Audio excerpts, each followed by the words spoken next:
Hey everybody, welcome back to Mando Lessons. My name is Baron Collins Hill. This week's lesson I'm going to be talking about these very similar but very different instruments. Right here I've got a Gibson A Style oval hole mandolin from 1924, so almost 100 years old. And here I have a Ellis A4 from 2010, so a very modern instrument. I'm going to talk about how they're different. We're going to have a sound test, and hopefully you can learn something from it. Let's jump into it. If you've been around before, you've probably seen this instrument. I've had it for many years. This is a Gibson A Style mandolin. It's a Gibson A, so they made the A Junior, the A1, A2, A3, A4. All of those were oval hole, carved top and back mandolins. This one, again, is from 1924, so coming up on 100 years old. It's got a spruce top. It's got probably a birch back inside. Some of them were made with maple at this point, but I'm honestly not sure what the back wood is on this one. Mahogany neck.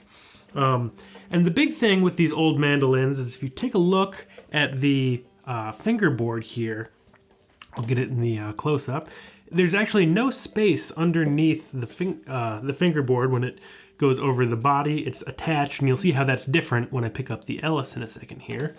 So it's flush to the body. You can see that it joins right here where these little white lines in the binding are. Joins right at the 12th fret there. And so that's got a slightly different build than what the Ellis has got. This is very common for instruments from this time, and right around this time in the 20s, especially with the F styles, Lloyd Loar started doing the raised fingerboard that you'll see on the Ellis in a second here. Moving over to the Ellis, so this was built in 2010, right around the same time that my A Style F-hole mandolin from Tom was built, which you've probably seen if you're not new here. So this mandolin is a little more modern built. Again, carved top and back, spruce top, maple back and sides and neck. I've got both of these instruments, the old one and the new one right now, just to keep them as similar as possible, with this tone guard on the back to kind of keep the back ringing as much as possible. And if you look at the fingerboard on this one, you can see what I was talking about just a second ago. The fingerboard is raised over the top of the instrument, so there's a little space under there. It's also where I keep the strap attached on this one. And if you look at, once again, where these little lines are, it attaches at the 15th fret rather than the 12th. So that change will move a little bit where the bridge is on the instrument and a little bit of the construction. On this mandolin, it's X-braced, so there's braces going underneath the top, kind of like this. Just two kind of braces that make an X, whereas on the Gibson, there's just a single brace right about, let's see, where is it? It's right about there, a single brace that just goes across right there. So those are some of the differences in construction on these two instruments. So with that being said, I'll play a little bit and you can hear the differences in sound. Now this mandolin does have slightly heavier gauge strings on it because it's a modern mandolin built for modern heavier gauge strings, and the old Gibson has slightly lighter gauge strings. They're both uncoated phosphor bronze D'Addario strings though, so about as close as you can get to one another.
hope you enjoyed the comparison between the modern oval hole mandolin and the vintage one. Let me know which one you prefer in the comments. It's really personal preference in a lot of ways.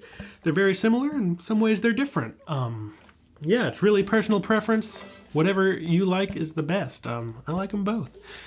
That's all for now. Thanks so much for watching, and I'll see you in the next one. Bye-bye.